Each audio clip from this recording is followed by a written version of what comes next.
اہتمام کیا، سفر کیا، حاضری دی، اللہ اور اس کے رسول کا کلام سنا، اس کو پڑھا. لیکن کتنے لوگوں نے، آپ کے اپنے گھروں میں پیچھے کتنے لوگ ہیں، آپ کے اپنے محلوں میں پیچھے کتنے لوگ ہیں، آپ کے خاندانوں میں پیچھے کتنے لوگ ہیں جو ان چیزوں کا مصداق ہے جو میں نے پہلے عرض کی ہیں. انہیں رمضان کی کوئی پاسداری نہیں ہے، رمضان کا کوئی تقدس نہیں ہے، رمضان کا کوئی احترام نہیں. اور دوسری طرف ہم اپنے آپ کو سامنے رکھیں تو کیا واقعی ہم نے اس ماہ مقدس کا حق ادا کیا؟ کیا واقعی ہم وہ عبادت کر سکے جو مطلوب تھی، جو مقصود تھی، جس سے رب راضی ہوتا تھا؟ کیا ہماری عبادتیں اس لیول پہ گئی ہیں؟ کیا ہمارے روزے اس لیول پہ گئے ہیں؟ میں نے روز روز آپ کو یہ چیزیں سنانے کی کوشش کی کہ اللہ کے ولیوں کا حال، مقربین کا، صالحین کا حال کیا ہوتا. وہ ساری رات عبادتیں کرنے کے بعد بھی بستروں کو پورا مہینہ لپیٹ کے رکھ چھوڑتے، اس کے باوجود بھی سارا دن قرآن کریم کی تلاوت میں گزار دیتے، اس کے باوجود بھی ان کے خوف، ان کی خشیت، ان کے ڈر کا عالم یہ ہوتا کہ ان کا رونگٹا اللہ کے ڈر اور خوف سے کانپ رہا ہوتا کہ پتہ نہیں ہماری آج کے دن کی کوئی بھی بات اللہ کو پسند آئی بھی ہے کہ نہیں. یہ ان لوگوں کی عبادات اور ان کے مجاہدوں کے بعد یہ حالت ہوتی.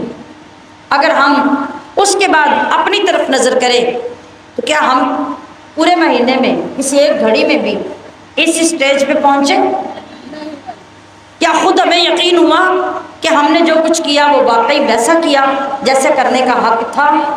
نہیں. میں نے چند دن قبل آپ کو تفسیر میں اخلاص کی پوری ڈیٹیل سنائی تھی کہ میدان محشر میں حساب کن 3 بندوں سے شروع ہوگا اور ان 3 بندوں کا پروٹوکول، ان کا سٹیٹس، ان کا مقام دنیا میں کیا تھا، ان کی پہچان دنیا میں کیا تھی.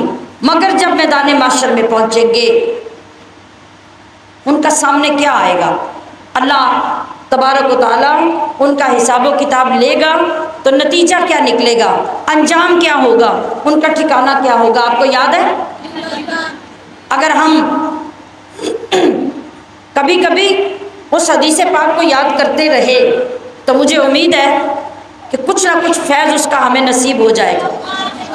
لیکن ابھی اگر ہم اس کی روشنی میں اپنے اعمال کو، اپنی عبادات کو دیکھنے کی کوشش کریں تو ہمارے پلے کیا ہے؟ رمضان تو پوری طرح واپسی کی تیاری فرما چکا، اس نے رخت سفر باندھ لیا.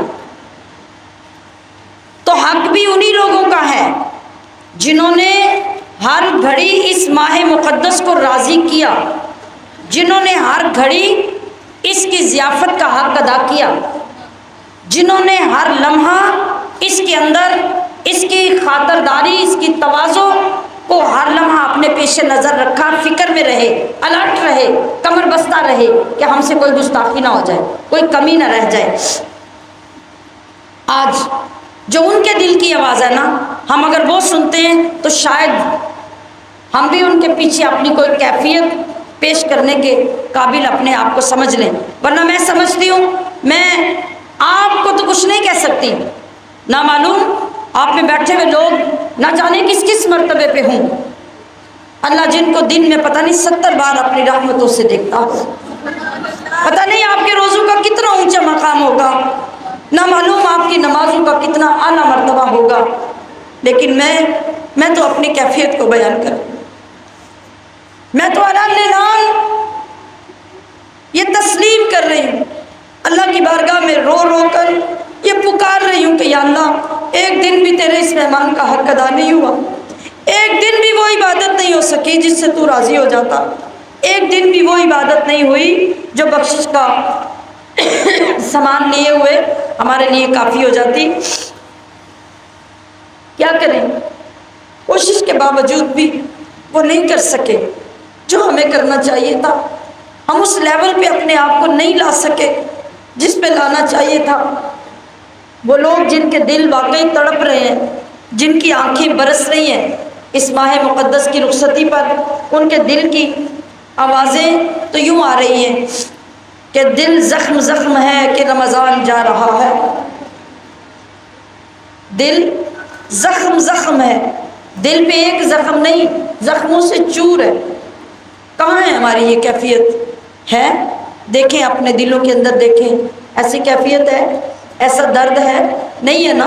تو بس یہ علامت ہے اسی بات کی کہ ہم نے ابھی تک اپنے آپ کو اس قابل نہیں بنایا کہ ہم یہ سمجھ سکتے، یہ پہچان سکتے رمضان ہے کیا، اس کی عبادات کا مقام کیا ہے، اس کا مرتبہ کیا ہے. اس میں ہمیں اپنے آپ کو اپنے رب کی بارگاہ میں کس طرح پیش رکھنا چاہیے تھا، کس طرح اپنے آپ کو، اپنی ہر گھڑی کو، اپنے ہر لمحے کو وقف کر دینا چاہیے تھا. اور پھر بھی رو رو کے اللہ سے یہ مانگنا چاہیے تھا کہ یا اللہ کاش تو نے رمضان کے دن اور رمضان کی راتیں بہت بڑی بنائی ہوتی اور ہمیں بہت ہمت دی ہوتی، بہت طاقت دی ہوتی کہ ہم تیری رضا کے مطابق، تیری شان کے مطابق تیری عبادت پیش کر سکتے. ہم نے نہ وہ کیا، نہ اپنی ندامت پیش کی، نہ اپنے آپ کو شرمندہ پایا. ہم تو مطمئن ہیں، اور صرف مطمئن نہیں، ابھی بھی ہم اندر سے مضطرب بیٹھے ہیں. ہمارے کتنے کام بازار کے ہیں، ہمارے کتنے کام مشین کے ہیں، ہمارے کتنے کام گھر کے ہیں، کتنے کام کچن کے ہیں، کیا کیا کچھ عید کے لیے تیار کر کے رکھنا ہے. خدا کی قسم جن لوگوں کے دلوں میں یہ سارا کچھ بس رہا ہے وہ عید کے مستحق نہیں ہے. اس عید کا یہ مطلب نہیں تھا جو ہم نے خرافات میں ڈھال کر بنا لیا. یہ عید ہمیں رمضان کے بعد عطا کی گئی تھی. یہ میلہ لگانے کے لیے، ناچنے کودنے کے لیے نہیں تھی، یہ جشن منانے کے لیے نہیں تھی. جاؤ حضرت عمر کا دروازہ کھٹکھٹاؤ، جاؤ غوث اعظم کے دروازے پہ دستک دو،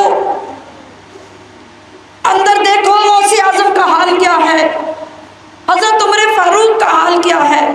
کیا صحابہ کی اس مقدس جماعت نے عید کے دنوں سے پہلے بازاروں میں رش لگائے؟ کیا ان لوگوں نے دن رات شاپنگ میں ایک کر دیا؟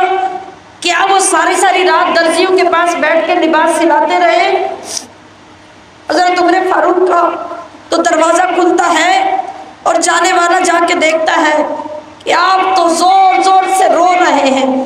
پوچھا جاتا ہے کہ اے عمر، عید کا دن ہے، آپ نہ نئے لباس میں نظر آ رہے ہیں، نہ خوش نظر آ رہے ہیں.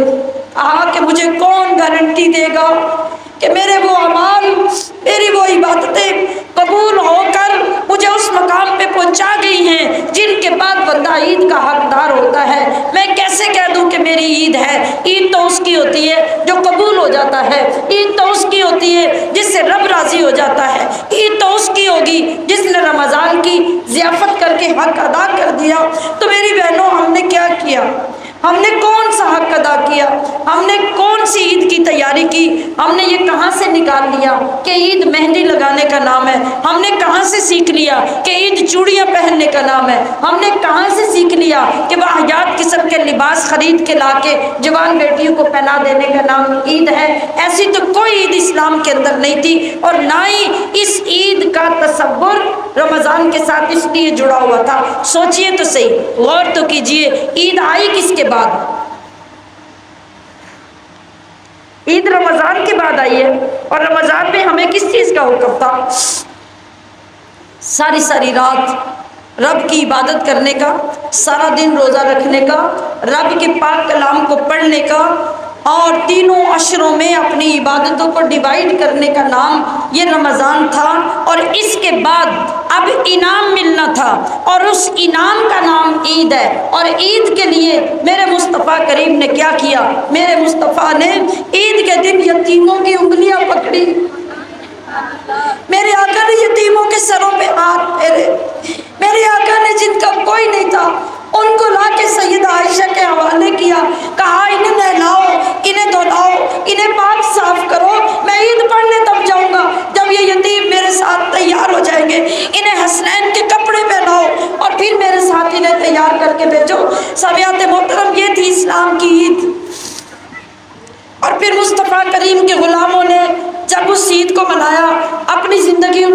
اور محبوب کریم کی موجودگی میں تو کس انداز سے میں نے حضرت عمر کی مثال آپ کے سامنے رکھ دی۔ حضور غوث پاک سے کسی نے پوچھا، آپ نے فرمایا کہ میری عید اس دن ہوگی جب مجھے رب کی طرف سے بشارت مل جائے گی کہ رب نے مجھے بخش دیا، رب نے مجھے پسند کر دیا، رب نے مجھے قبول کر لیا، اس دن میری عید ہوگی۔ شوال کی پہلی تاریخ کے آنے سے تو میری عید نہیں ہو سکتی۔ آج میں بڑے افسوس کے ساتھ یہ کہوں گی کہ ہمارے لوگ جو بڑی محبتوں کا سفر کرتے رہے، آج 29واں دن آپ کو ہوا، آپ نے یہ سفر کیے یقیناً عبادت سمجھ کے، محبت سمجھ کے، لیکن میرے نوٹس میں وہ لوگ موجود ہیں جنہوں نے 20ویں روزے کے بعد سے لے کے آج تک کتنی چھٹیاں کی، کہاں غائب رہے؟ وہ بازاروں میں جاتے رہے، وہ اپنا وقت بازاروں میں برباد کرتے رہے، اپنی روحانیت ساری بازاروں میں چھوڑ آئے، اپنی نورانیت جو اتنی محنتوں سے کرائے خرچ کر کے وقت لگا کے یہاں بیٹھ کے حاصل کی تھی، وہ جا کے بازاروں کی گلیوں میں پھینک آئے۔ انہوں نے وہ چیزیں، وہ کام، وہ کرنے میں یہ آخری عشرہ جس میں رب پکار کے اعلان کر رہا ہے کہ میرے بندوں تیار ہو جاؤ، میری طرف متوجہ ہو جاؤ، میری لسٹیں جاری ہو رہی ہیں، میرے اعلان ہو رہے ہیں، لوگوں کے نام لیے جا رہے ہیں۔ کس چیز کے لیے؟ کہ ادھر سے اتنے دوزخ سے آزاد ہو گئے، ادھر سے اتنے دوزخ سے آزاد ہو گئے، وہاں سے اتنے آزاد ہو گئے، وہاں سے اتنے آزاد ہو گئے۔ ہر شام کو میں اعلان کر رہا ہوں، ہر سحری کو اعلان کر رہا ہوں، تو لوگوں میری طرف متوجہ ہو جاؤ، میں تمہیں دوزخ سے آزاد کرتا چلا جاؤں۔ جن لوگوں نے اس عشرے کو اتنا معمولی سمجھا کہ پچھلے دونوں عشروں کی عبادت کو بھی بازاروں کی بھیڑ چڑھا دیا، سارا دن پھر کر ساری روحانیت، ساری عبادتوں پہ پانی پھیر لیا، وہ اللہ کی بارگاہ سے آج کی رات میں کیا انعام حاصل کریں گے؟ کتنا خوبصورت نظام تھا اور کتنے خوش نصیب لوگ ہیں وہ۔ چلیں کم سے کم اپنی روحانیت مضبوط نہ بھی ہوئی، اپنا عمل مضبوط نہ بھی ہوا، تو مصطفیٰ کریم کی وہ نوید موجود ہے نا کہ ہر 40 میں ایک ولی ہوتا ہے، ہر 40 میں ایک ولی ہوتا ہے، ہر 40 میں ایک ولی ہوتا ہے۔ ذرا گنتے جائیے اتنی جگہ پہ کتنے 40 یہاں بیٹھے ہوئے ہیں اور کتنے اللہ کے مقرب بندے وہاں ہوں گے۔ تو چلیے ہم خود نیک نہ صحیح، لیکن روز جب ان نیکوں کے ساتھ بیٹھ کے اٹھ کے جاتے ہیں تو اللہ ان کو محبت سے دیکھتا ہوگا، تو نظر ہمارے اوپر بھی تو پڑتی ہوگی۔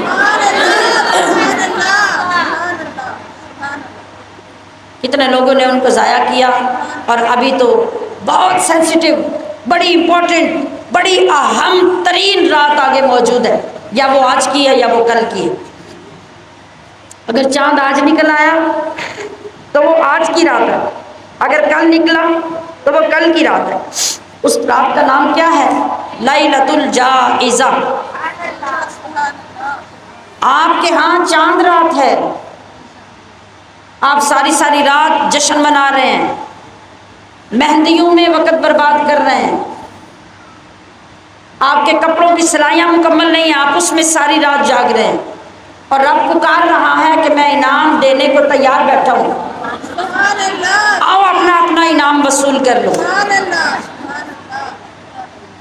کسی اسٹیج پر جب انعامات کی تقریب سجا کر انعام کے حقداروں کو بلایا جاتا ہے، اناؤنس کیا جاتا ہے، تو وہ کتنا محروم شخص ہوتا ہے کہ بڑے مجمع میں اس کا نام بار بار پکارا جائے اور وہ انعام لینے کے لیے موجود نہ ہو۔ کتنا بڑا نقصان وہ اپنا کرتا ہے۔ یہ چھوٹا سا ایک ہمارا سٹیج ہوتا ہے، رب ذوالجلال اپنے عرش کے سٹیج پر جب اپنے بندوں کو پکار کے بلا رہا ہے، آؤ تم نے سارا مہینہ محنت کی ہے، آؤ تم نے سارا مہینہ عبادت کی ہے، آؤ تم نے میری فرما برداری کی ہے، میں نے تمہارے لیے اعلیٰ ترین انعام تیار کر رکھے ہیں، آؤ آ کے وصول کرتے جاؤ۔ رب پکارتا رہے گا، ہم مشین چلا رہے ہوں گے، رب پکارتا رہے گا، ہم سوئیاں بنا رہے ہوں گے، رب پکار رہا ہوگا، ہم کباب بنا رہے ہوں گے۔ کیا ہوگا ہمارے انعام اناؤنس ہو رہے ہوں گے، ہماری محرومی کا عالم یہ ہوگا کہ ہم رب کی بارگاہ سے غائب ہوں گے۔ ہمیں شیطان اور شیطان کے پیروکاروں نے بڑا غلط کانسیپٹ دے دیا عید کا، اور دیکھتے ہی دیکھتے نہ جانے عید کیا سے کیا بن گئی، اور جس لیے عید کا دن ہمیں عطا کیا گیا تھا، آج سب سے زیادہ عید کی تیاری وہ کر رہے ہیں جس نے سارا مہینہ روزے نہیں رکھے، جس نے رمضان کا ایک دن تقدس قائم نہیں رکھا، وہ سب سے زیادہ عید کی تیاری کر رہا ہے۔ اس نے سمجھا عید میرے لیے۔ غوث اعظم نے کہا عید اس کے لیے ہے جس کو رب نے کہہ دیا کہ تو بخشا گیا ہے۔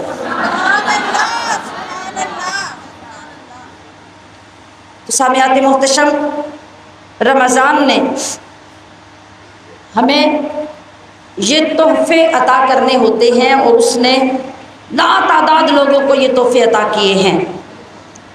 اب ہم نے یہ چیک کرنا ہے اپنے آپ کو، اپنی عبادت اور ریاضت اور اپنی ایکٹیویٹیز کو، کہ کیا ہم تحفے لینے والوں میں آ رہے ہیں کہ نہیں، ہماری محنت اس قابل ہے کہ نہیں کہ ہماری کوئی پوزیشن آ سکتی ہے، ہمیں کوئی انعام مل سکتا ہے، اور پھر اگر مل سکتا ہے تو جب رب انعام دے رہا ہے ہم اس وقت وہاں موجود ہیں کہ نہیں۔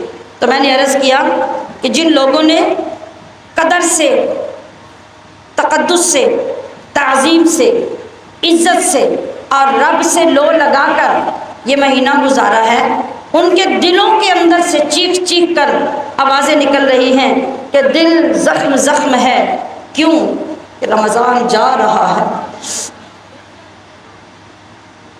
آپ کو کیسے پتہ چلے گا اس کیفیت کا، اس درد کا؟ آپ اس وقت اپنے اس محبوب کو تصور میں دیکھیں جو آپ سے بچھڑ کر دور جا رہا ہو، جس کے بغیر آپ کا لمحہ نہیں گزرتا، اب اس نے سال کے بعد آنا ہے، پتہ نہیں سال کے بعد کیا ہوگا۔ وہ آپ کا شوہر ہو، وہ آپ کا بھائی ہو، وہ آپ کا بیٹا ہو، وہ آپ کی بیٹی ہو، جو دور آپ کو چھوڑ کے بچھڑ کے جا رہے ہیں، اور آپ نے کبھی سوچا نہیں تھا کہ میری نظروں سے یہ دور ہوگا، تو آپ کے دل کا حال کیا ہوگا؟ جو نبی کا غلام ہے اور جو نبی کا عاشق ہے، جس نے اس رمضان کی عزت کو سمجھا ہے، آج وہ اس کیفیت میں تڑپ تڑپ کے کہہ رہا ہے کہ دل زخم زخم ہے کہ رمضان جا رہا ہے۔ کر کے دکھی یہ سب کو، کر کے دکھی یہ سب کو مہمان جا رہا ہے۔ مہمان بن کے آیا تھا یہ مہینہ رب کا، ہم سے جو جا رہا ہے دل ہے اداس سب کا۔ رمضان تھوڑا رک جا،